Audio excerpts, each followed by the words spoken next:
मत्ती अध्याय 22।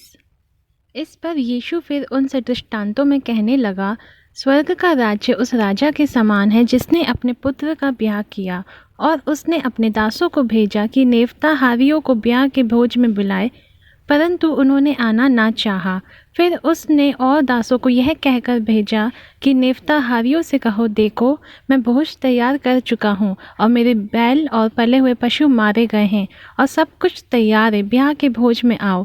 परंतु वे बेपरवाही करके चल दिए, कोई अपने खेत को, कोई अपने व्यापार को। औरों ने जो बच रहे थे उसके दासों को पकड़कर उनका अनादर किया और मार डाला। राजा ने क्रोध किया और अपनी सेना भेजकर उन हत्यारों को नाश किया और उनके नगर को फूंक दिया। तब उसने अपने दासों से कहा, ब्याह का भोज तो तैयार है, परंतु नेवताहारी योग्य ना ठहरे। इसलिए चौराहों में जाओ और जितने लोग तुम्हें मिले सबको ब्याह के भोज में बुला लाओ।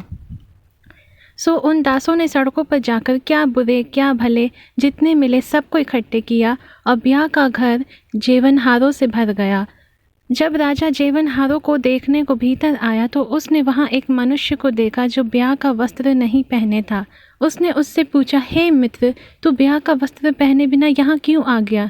उसका मुंह बंद हो गया। तब राजा ने सेवकों से कहा, इसके हाथ पांव बांधकर उसे बाहर अंधियारे में डाल दो, वहाँ रोना और दांत पीसना होगा, क्योंकि बुलाए हुए तो बहुत, परंतु चुने हुए थोड़े हैं। तब फरीसियों ने जाकर आपस में विचार किया कि उसको किस प्रकार बातों में फंसाए। सो उन्होंने अपने चेलों को हेरोदियों के साथ उसके पास यह कहने को भेजा कि हे गुरु, हम जानते हैं कि तू सच्चा है और परमेश्वर का मार्ग सच्चाई से सिखाता है, और किसी की परवाह नहीं करता, क्योंकि तू मनुष्यों का मुंह देखकर बातें नहीं करता। इसलिए हमें बता, तू क्या समझता है, कैसर को कर देना उचित है कि नहीं? उसने उनकी दुष्टता जानकर कहा, हे कपटियों, मुझे क्यों परखते हो? कर का सिक्का मुझे दिखाओ।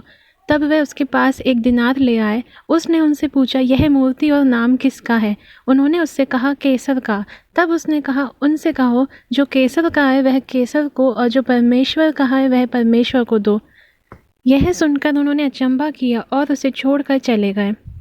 उसी दिन सदूकी, जो कहते हैं कि मरे हुओं का पुनरुत्थान है ही नहीं, उसके पास आए और उससे पूछा कि हे गुरु, मूसा ने कहा था कि यदि कोई बिना संतान मर जाए तो उसका भाई उसकी पत्नी को ब्याह करके अपने भाई के लिए वंश उत्पन्न करे। अब हमारे यहाँ 7 भाई थे। पहला ब्याह करके मर गया और संतान ना होने के कारण अपनी पत्नी को अपने भाई के लिए छोड़ गया।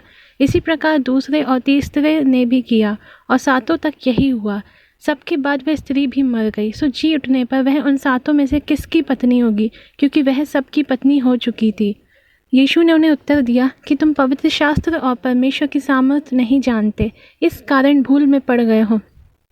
क्योंकि जी उठने पर ब्याह शादी ना होगी, परंतु वे स्वर्ग में परमेश्वर के दूतों की नाई होंगे। परंतु मरे हुओं के जी उठने के विषय में क्या तुमने यह वचन नहीं पढ़ा जो परमेश्वर ने तुमसे कहा कि मैं इब्राहिम का परमेश्वर और इसहाक का परमेश्वर और याकूब का परमेश्वर हूँ? वह तो मरे हुओं का नहीं, परंतु जीवितों का परमेश्वर है। यह सुनकर लोग उसके उपदेश से चकित हुए। जब फरीसियों ने सुना कि उसने सदूकियों का मुंह बंद कर दिया तो वे इकट्ठे हुए, और उनमें से एक व्यवस्थापक ने परखने के लिए उससे पूछा, हे गुरु, व्यवस्था में कौन सी आज्ञा बड़ी है? उसने उससे कहा, तू परमेश्वर अपने प्रभु से अपने सारे मन और अपने सारे प्राण और अपनी सारी बुद्धि के साथ प्रेम रख।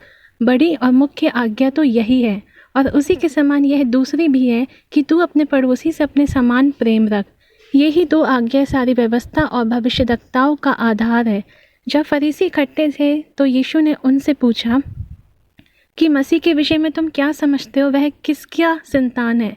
उन्होंने उससे कहा, दाऊद का। उसने उनसे पूछा, तो दाऊद आत्मा में होकर उसे प्रभु क्यों कहता है कि प्रभु ने मेरे प्रभु से कहा, मेरे दाहिने बैठ, जब तक मैं तेरे बैरियों को तेरे पाँव के नीचे ना कर दूं? भला जब दाऊद उसे प्रभु कहता है तो वह उसका पुत्र क्यों कर ठहरा? उसके उत्तर में कोई भी एक बात ना कह सका, परंतु उस दिन से किसी को फिर से कुछ पूछने का हियाव ना हुआ।